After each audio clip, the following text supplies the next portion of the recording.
Welcome to the Story Talks Back. Almost everything that we remember, think about, or imagine is a story. Stories entertain us, inform us, and even define us. They have upsides, and they have downsides. This podcast explores the power of story in every aspect of our lives. I'm Dave Stanton. Thank you for joining us.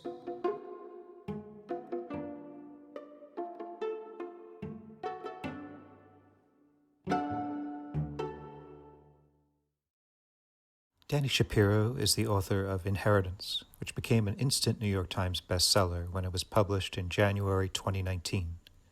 Her other books include the memoirs Hourglass, Still Writing, Devotion, and Slow Motion, as well as 5 novels. In February of 2019, Dani launched an original podcast, Family Secrets, which recently surpassed a remarkable 20 million downloads. Produced by iHeartMedia, the series features stories from guests who, like Dani, have uncovered life-altering secrets from their family's pasts. Dani has taught at Columbia and New York universities and has led writing workshops around the world. She's also a co-founder of the Sirenland Writers Conference in Positano, Italy. Dani lives with her family in Litchfield County, Connecticut. So Dani, it's great to welcome you to the Story Talks Back. Thank you so much for taking the time to speak to me. Great to be with you, Dave. And so, we start all our interviews by talking about stories in your past. So, can you think about some of the stories or storytellers in your childhood, maybe in your family, or just stories that were in the air that you feel might have shaped you? Yeah, what a great question. 2 things immediately come to mind. And the first is that the first 13 years of my life or so were spent in a sort of, well, no, that's not exactly right. My education, so starting in kindergarten and up through 7th grade, I went to a religious day school. And so the stories were the Bible. The stories were the Old Testament. And I don't know what kind of impact. I've never thought about whether that had any impact on me as a writer, but certainly those stories were, they were taught as the Word of God. I understood them later to be fables or, sort of the stories and kind of oral tradition, and then, sort of passed down through many centuries and generations. But that was something for me. And then the other was that I had an aunt, my Aunt Shirley, my father's younger sister, who was and is an incredible storyteller. And the stories were about my family, my ancestors, things that her parents, my grandparents, did, and even great-grandparents. She's a true poet in the way that she speaks, and I do think that really had an impact on me. Again, not sure it had an impact on me as a writer, but it had an impact on me in terms of a sense of a kind of grounding in where I came from. Can you think of like a special story about you that maybe seems like it kind of defines you as you were as a child, or how the family viewed you, how you viewed yourself? Those are such huge questions and deeper and richer questions than they would have been 5 or 6 years ago. Right. There were a lot of stories about me as a child that I was told about myself that in hindsight are suspect in a lot of ways. And I think I even understood at the time growing up that there was something about those stories that didn't quite add up, or didn't that didn't make sense. But I didn't know what that could possibly be. And I think when we're children and we're being told stories that don't really add up and don't really make sense, we don't tend to think that doesn't make sense. We tend to think, what's wrong with me? So that's pretty much what my feeling was growing up, is why does this not all fit together in some way? But then, and it's hard for me to separate out like what I remember from what I've written about. But certainly there's a story that I tell in Inheritance in which a family is visiting my family on the Sabbath, and this was a couple that were older and were Holocaust survivors, and the lady, her name is Mrs. Kushner, Jared's grandmother, patted me on the head and said, "We could have used you in the ghetto, little blondie. You could have helped get us bread from the Nazis." And I mentioned that because that's a story that never left me. It always stayed with me. And I remembered it, and I don't have tons of memories from my early childhood. But again, it stayed with me because it was so off. There was something about it that was so off. I mean, on just the surface level, why would anyone ever say that to a child, right? Right. It made me feel, guilty and ashamed somehow. And like if I had been alive during the Holocaust, I could have saved people, which is a kind of a strange logic, for a child to have. And I think for years I thought that's the reason why it stayed with me. Like that's why that story stayed with me. But in light of what I've discovered in recent years, which is that there had been this huge secret kept from me about my paternity, Mrs. Kushner was really saying, "You're not one of us. You don't look like one of us." And I think that is the deeper reason why the story stayed with me, although of course I didn't know that. Yeah, I mean, another story that you told was about Mark Strand at Bread Loaf, which I also went to Bread Loaf, and he was there when I was there, and this was another person who was telling you you're different, or there's something that doesn't add up here. Yeah, I mean, and that I didn't even remember that. I mean, I really had completely forgotten that encounter with Mark Strand, because people said things like that to me all the time, every day. Really? And it was a chance encounter at AWP after my discovery about my dad, and while I was writing and researching Inheritance and just going through my own journey, I ran into a writer who I had been at Bread Loaf with, and she was there. Her name is Minette Ansay, and Minette and I were chatting. Minette knew nothing about my life, my discovery. We hadn't seen each other in over 20 years. And out of the blue, standing there at this huge, at the conference center, Minette said to me, "One of the things I remember about you was this night at Bread Loaf where Mark Strand just turned to you and said, 'You're not Jewish. There is no possible way that you could be Jewish.'" And Minette went on and she said, "You kept on," because I would double down when people would say that to me. I would say, raised kosher, went to a yeshiva, spoke fluent Hebrew. I mean, I really doubled down because it just bothered me so much that people would say that. It confused me, didn't understand it. So I doubled down. I'm sure I said to Mark Strand, "Yep, grew up with 2 sinks and 2 dishwashers, and went to synagogue every Saturday." And according to Minette, he got angrier and angrier that I was denying what to him was patently clear. And so she's telling me this story, and I was gobsmacked. I mean, my jaw was hanging open, and my husband was at the conference with me, and he came over and he heard the tail end of the story. And he said to me, "You don't remember that Mark Strand and you had this encounter? I mean, he's arguably one of the most famous poets, of the 20th century." It's like, yeah, no, I didn't, because Because people said it to me all the time. I mean, you had an experience that very few people have, I think, which is that, you know, in your adulthood, you know, with already having had your own children, you had the stories of your own childhood and your own sort of formation just pulled out from under you, you know.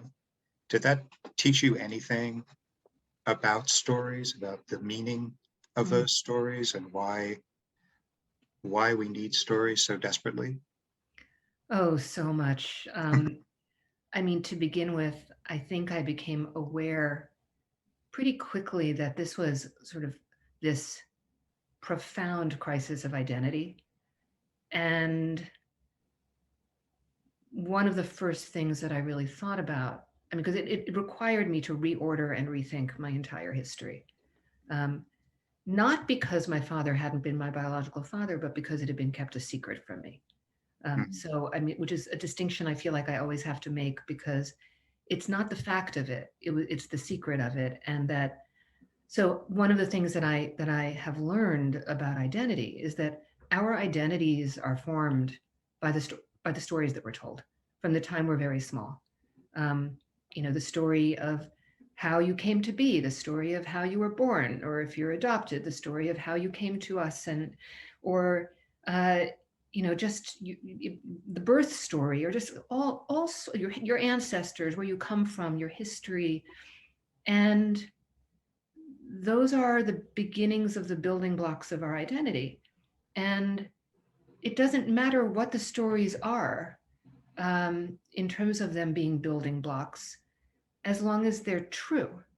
And if they're not, and in my case, they were not, it's like, you know, it's like my identity was being formed around something that was like empty in some way, or inaccessible, or just like the image that I have when I think about it is like of an empty husk, you know, like of a pod, you know, like the pod looks complete. It looks like if you looked at it from a distance, it would look like a complete pod, but it's actually a husk.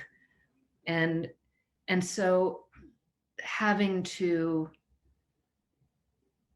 and also being a storyteller, like having spent my life creating narratives, and in Right. part creating narratives out of that original narrative, so that, you know, these stories of, you know, why were my parents so unhappy with each other?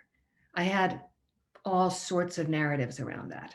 And they're actually traceable because they were published, right? So it's not just that I think I had narratives around them. I know I did. It's like I wrote a story about my father that was a personal history piece in the New Yorker. That was really my way of trying to understand what I always felt was this sorrow that he had, um, and I attributed it in large part to his unhappiness with my mother, but also to having been widowed in his 30s, which was something that I didn't know growing up. And when I reached the age that he had been when he was widowed, I thought, my God, that is so young to go through something like that, and I want to know everything I can about it. And so I wrote, and he was already gone. And I wrote this piece that was my attempt to try to understand my dad. And when I was done with that piece, which was a hell of a thing to write because it had to pass muster with New Yorker fact checkers, but also the principles were dead, you know. So it was a piece that took me the better part of a year to research and write. And I really thought, well, now I've solved that. Now I understand the source of my father's depression, his addiction to painkillers, his, you know, this. And when I made this discovery, I realized that the narratives that I had fashioned, it's not that they weren't true, they just weren't the whole truth. I didn't have the whole picture. And so I had spent my life, you know, writing novels that were often, always really revolving around a secret of some kind. Why? I mean, I could have told you, yeah, I guess that's a theme of mine, but I didn't know why. And I wrote memoirs. I was never going to write any memoirs. I started out as a novelist. I was a fiction writer. And then I found myself being drawn to writing memoir. And I think that was also a form of a kind of unconscious need to excavate and somehow knowing that there were things that I didn't know, and that storytelling, I mean, I really do think that storytelling, and having been able to become a writer and have spent my life doing that, is in large part what saved me, you know, and what kind of allowed me to continue to move forward and deepen, even though there was something that was really missing and unclear and murky. I mean, when you tell that story about Mrs. Kushner, you know, it's almost as if you're a spy in the midst of this culture, you know, because you don't fit and everybody knows it.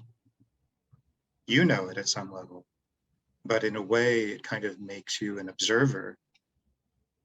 It kind of sets you apart and possibly makes you an observer of what's your life, you know, and your culture. Do you think that may have contributed somehow to your wanting to write? That's such a that's a really powerful idea, and actually puts together something that I have known about myself always, which is that I always was an observer, that there was a way in which I was a witness to my own life and to the lives of, you know, surrounding me, that I always in some way had my nose pressed to the glass and felt like an outsider, again, without knowing why I felt like an outsider, but I did. And that witnessing, I mean, there's a moment very early in my first memoir, Slow Motion, where I describe myself as, I've just received a phone call that my parents have been in this terrible car accident, and I can't give you the exact language, but it's that that part of me floats up and like watches me from a corner of the ceiling, as if this moment can be played back, cut, edited later. And I also go on to write, this is something I do often. So, you know, I knew that, but I didn't know why. There was a lot of scrutiny of me, tremendous, from my mother, tremendous, which I now have a completely different lens on. But there was also this self-scrutiny. Also, I mean, something we've already talked about a little is this theme in your book about the truths or the stories that you don't allow yourself to process, or that you don't allow yourself to tell. I mean, do you think that's something that everybody has, or do you think that only certain people are living with that? I think there's probably a sliding, you know, like I think we all do live with it to some degree. There are, I would imagine for all of us, some truths that are hidden from us or that we hide from ourselves, and that perhaps an examined life is a life in which one continues to be willing to, you know, to sort of peek beneath and, you know, see what's there and look at what, you know, look at what frightens us. But we have to know that. We have to know ourselves well enough to know that that's what's happening. I mean, in my podcast, Family Secrets, the tagline is, the secrets that are kept from us, the secrets we keep from others, and the secrets we keep from ourselves. And I always find the secrets we keep from ourselves the most poignant and, in certain ways, the most powerful. And in my case, there was a secret kept from me for sure, but I was also keeping a secret from myself. I mean, that was another thing I wanted to talk to you about, was secrets as stories, you know. So you clearly are immersed in other people's secrets, this has become a theme for you, as you said. Are secrets a special kind of story? I mean, what is it about a secret that makes it special or different? I think it's the way that, in part, the way that a secret enacts itself upon us. So secrets don't just go away because they're kept secret. They seep, as a friend of mine puts it. They leak. They create energy in the air around them that's like noxious fumes that we can't see, but we can feel. And I think causes us to act or react in ways that are a result of, like the image that I have is of, the way that, vines or trees might, sort of grow around each other. I think we form ourselves around a secret very often without knowing it, or we're being formed by a secret because the people around us are cognizant of something that we aren't. So I think from a dramatic perspective, like in screenwriting, there's this bit of wisdom that was told to me recently, which is the lies are in the dialogue, the truth is in the action.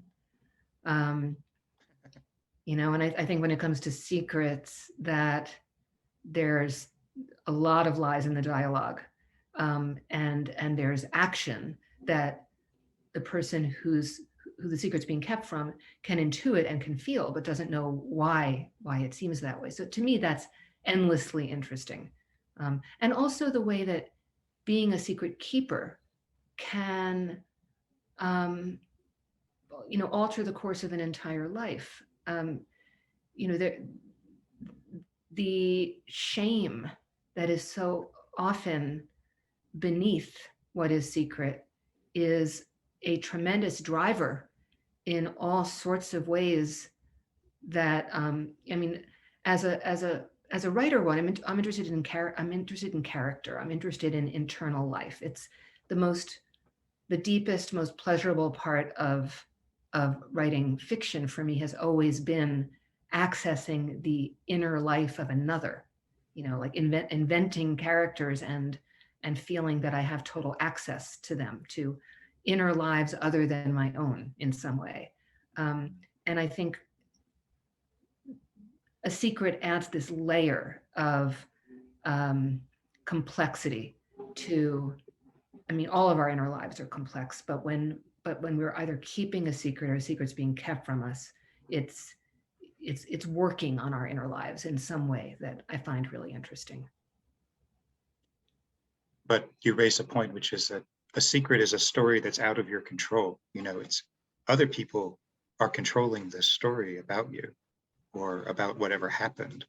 So do you feel like by becoming a writer or even by doing this podcast, you're trying to take control and help other people take control of these stories which have such impact but that are hidden? I do think that becoming a writer, and part of why becoming a writer, as I said, I feel saved me in many ways, is because, look, I teach a course, the title of which is turning chaos into art, or like the whole idea of like making order out of chaos is so deeply satisfying. And,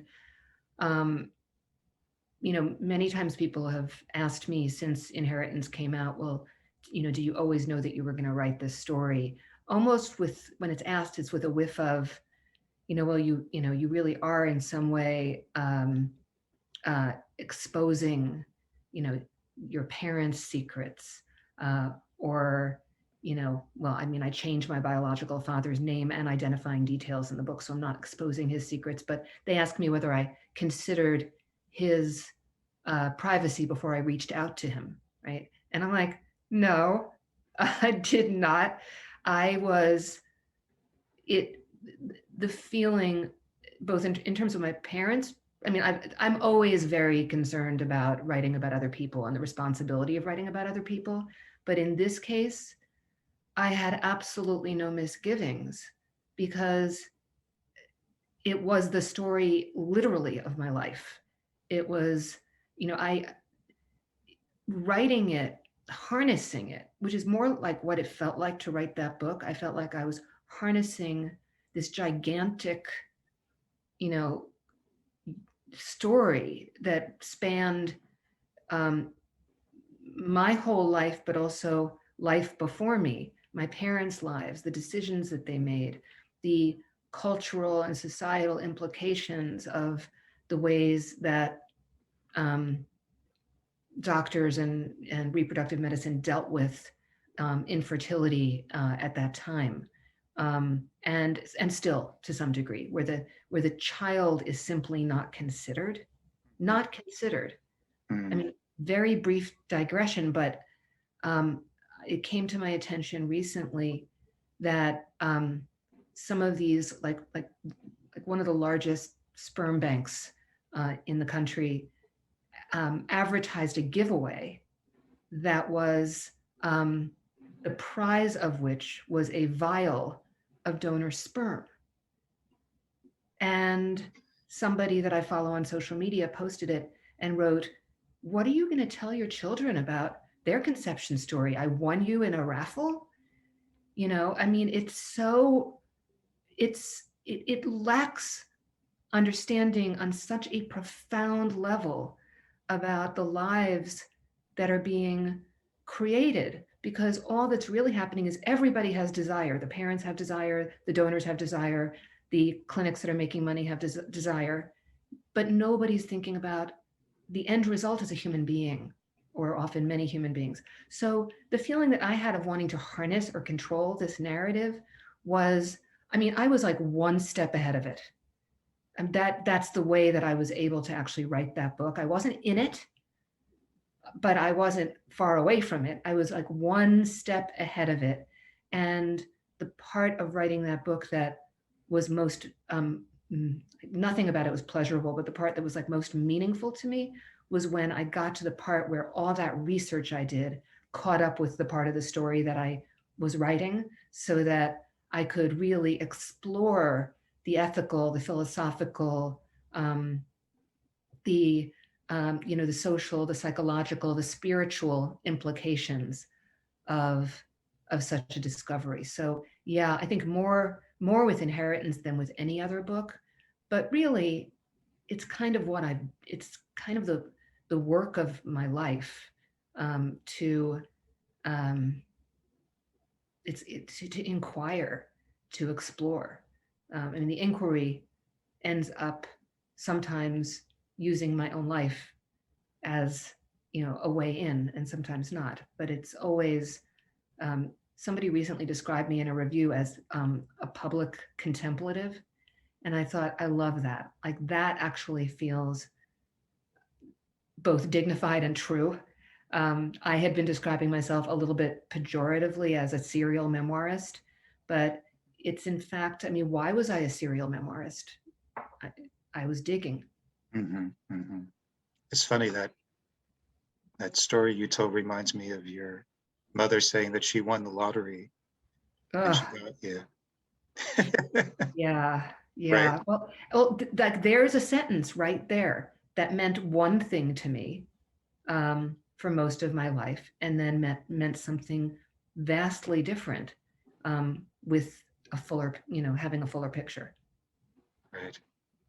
But I mean, the fact that you are a memoirist, or that has been a big portion of your writing, it did set you up for a very strange situation with doing this story. I mean, your story also happens to be your career at the moment, and has been for quite a while. I mean, how has that, you sort of touched on it before, but how has that created problems or opportunities for you as a storyteller to be writing yourself?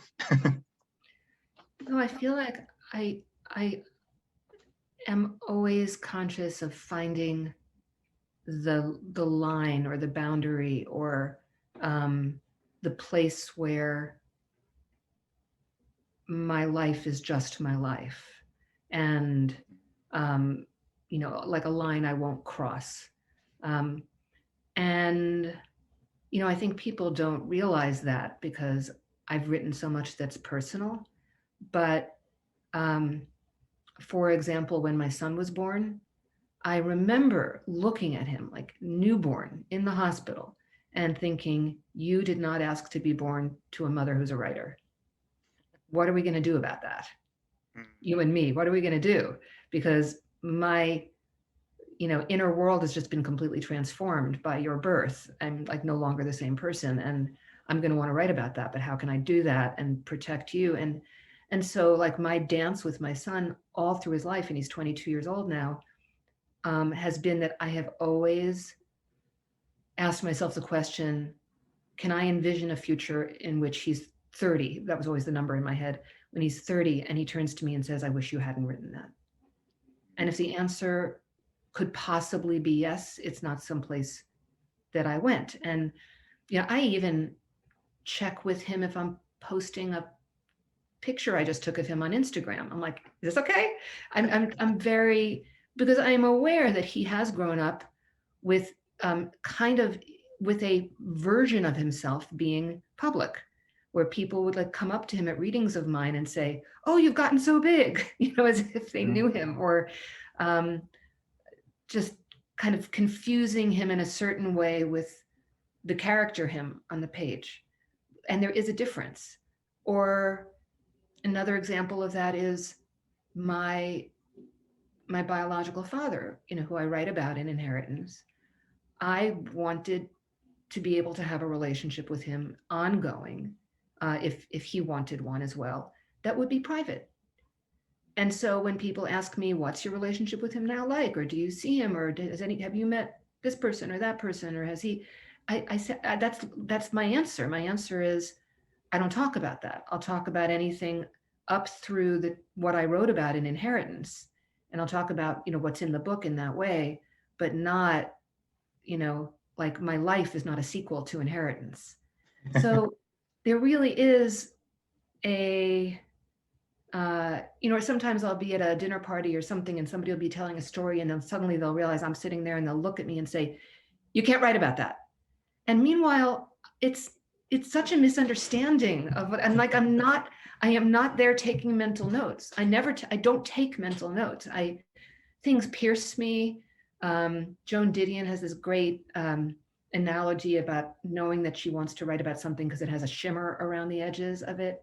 Things shimmer for me, but I'm not there kind of, like secretly, taking notes. So there's the storytelling and there's the living, and they're not completely separate because the shimmer happens, but they're not the same. But in a way, everybody's a memoirist now because we have social media and we have reality TV, and everybody is telling selective versions of their own story and having a lot of different motives. But I think people kind of assume that everyone's about some kind of self-promotion or.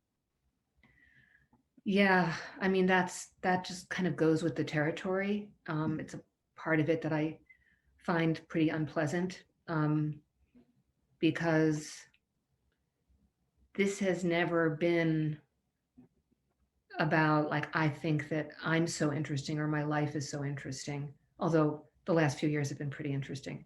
It's always been, I'm really interested in, like, for example, my memoir Hourglass, in which I write about my marriage. That began because I really found myself just obsessed with the question of time and, what happens to us over time. And if we're with a partner over a long period of time, how do we grow alongside of each other? Or, what happens if we don't? What happens if we grow in different ways?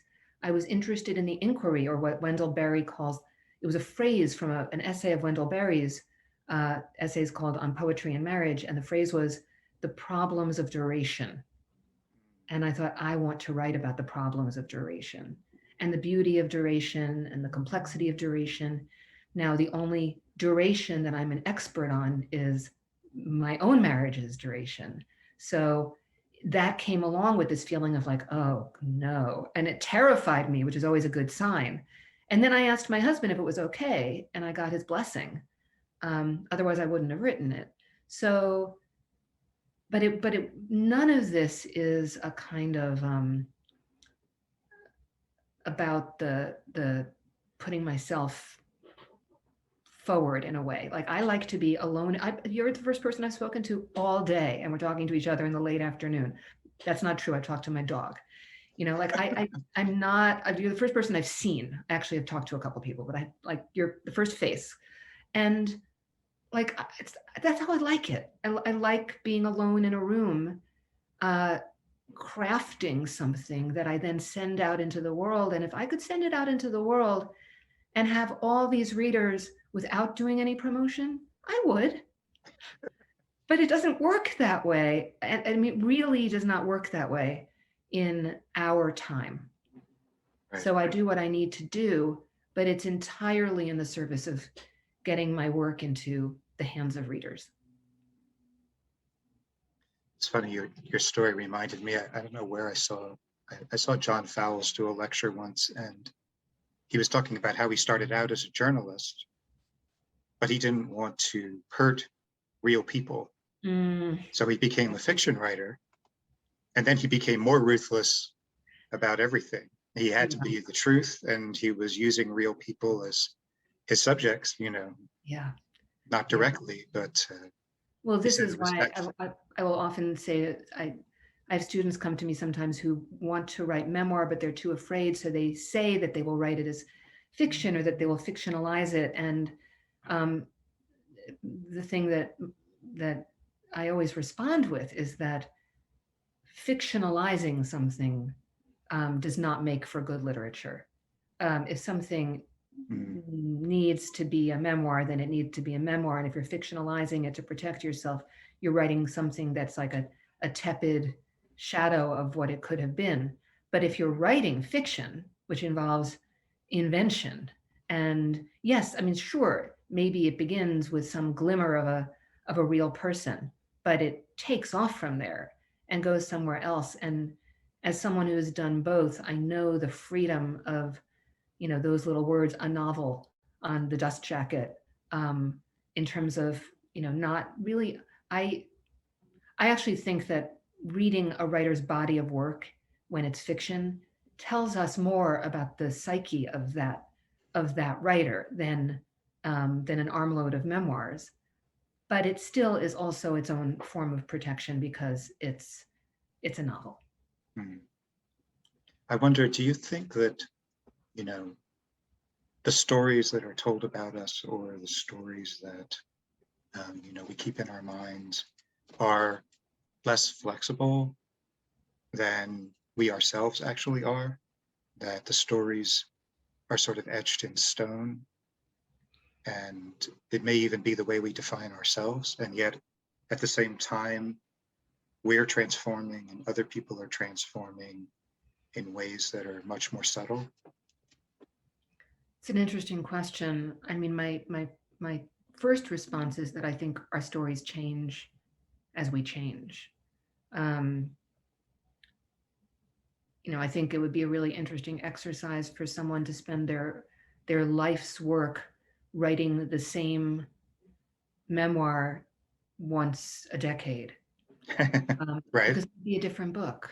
I mean, as we evolve, our points of view evolve, our memories evolve. Also, I mean, neurobiologically speaking, our memories change each time we remember something, which is why, I mean, this is a story that in my work that really illustrates this. Is I was writing my memoir Devotion, sitting right here where I'm talking to you. Nothing's changed. This is like more than 10 years ago.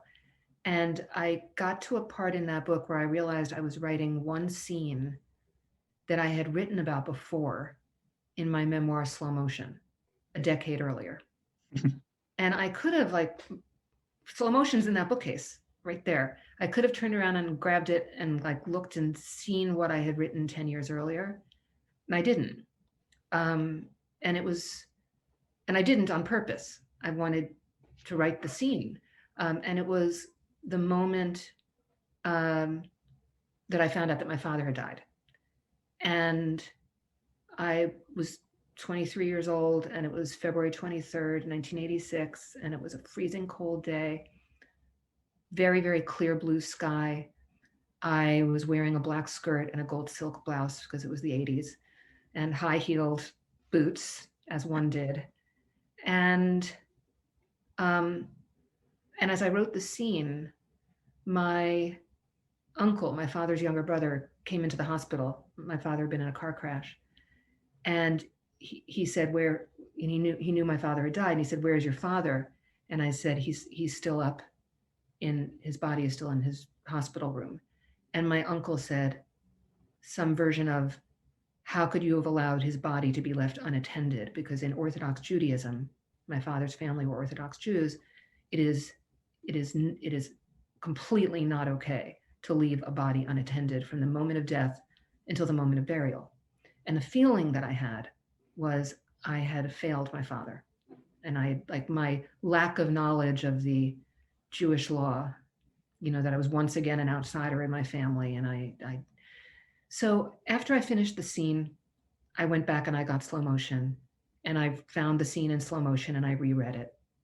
Same date, same outfit, same weather, same spot I was standing in the hallway.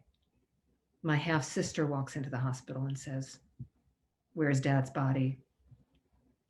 Pretty much the same conversation and the same after effect of the conversation, which is that I felt that I had failed my father, that I had not known, that I was an outsider, that I had screwed up, that I couldn't fix it. So here was this fascinating situation, because never for a second did I think I should align these two scenes now. Was it my uncle? Was it my sister? Well, my uncle was dead. I couldn't ask him. My half sister, I suppose I could have asked, but would her memory have been more true than mine? Would my memory have been truer 10 years earlier or 10 years later? So in my memory, the one detail was who said, either one of them could have said it. It was in character, completely plausible for either one of them to say it. The most important thing was my emotional response was still the same. Like what happened and what my response was still the same. Right. So I let it stand because I thought it would make a really interesting teaching point, and because it was true to memory, which is what memoir is. It's not true to, the facts. We don't have the facts. I mean, I am, like an object lesson in how we don't have the facts. I mean, but even with less dramatic stories than mine, we just don't. What we have is our perception. Right. Just one more thing I want to talk to you about was spiritual stories. So, when we think about religion and all of our individual pursuits of some sort of understanding of spirit, it seems like they really revolve around stories, that we're looking for a kind of a spiritual story that fits us, whether it's a story of Jesus or the Buddha, and somehow it needs to ring true, or true for us. I mean, is that your perception of what the spiritual journey is like? Have you felt that in your own life in terms of looking for stories and understanding it in terms of stories? Yeah, I think so. I'm thinking, when I wrote my memoir Devotion, which was very much about a spiritual inquiry, quest, spiritual / existential. I remember when I finished a draft, I gave it to a friend of mine to read. It was actually the writer Jennifer Egan, And Jenny read it and she said, it's so interesting. I was reading this book and I'm an atheist. And as I was reading it and reading about your childhood and reading about your search, I was thinking, what is that for me? Like, what is that? Like, what does that for me? And she said, and I thought, it's writing that does that for me. And I thought, well, it's writing that does that for me too. I mean, I have a meditation practice. I have a connection to my history, having been raised with, in moments of severe crisis or trauma in my life, my mind is flooded with Hebrew, just because that's what I got. That was the foundation. That was that foundational piece of identity, to go back to identity. But I think for me, that's also always evolving. A rabbi recently described my dad to me as your spiritual father. Not all these terms we have, your biological, your non-biological father, your social father, which I hate, your adoptive father. None of it felt accurate to me.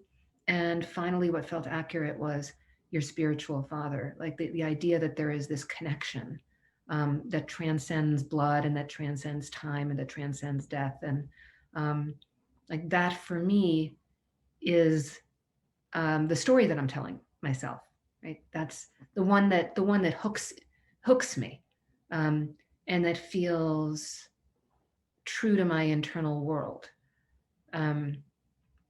So, I have never really found that sense of connection in anything that looks like organized religion.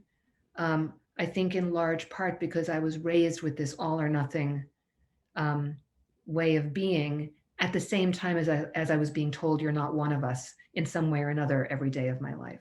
And so I'm never going to have an uncomplicated relationship with the tradition that I come from, or any other tradition, because I'm so steeped in that one. So it's really, in a way, about creating it, which brings us all the way back to storytelling. Well, it's been great talking to you, Dani. I really appreciate your time. You're being so thoughtful. You too, Dave. I've actually really loved this conversation. You've asked me questions I have not been asked before, so thank you.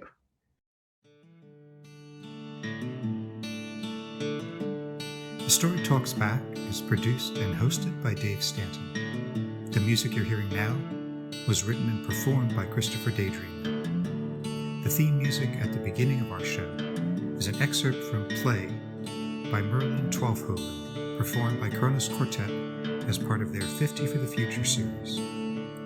Please subscribe to The Story Talks Back on Podbean and check us out on Instagram. See you next time.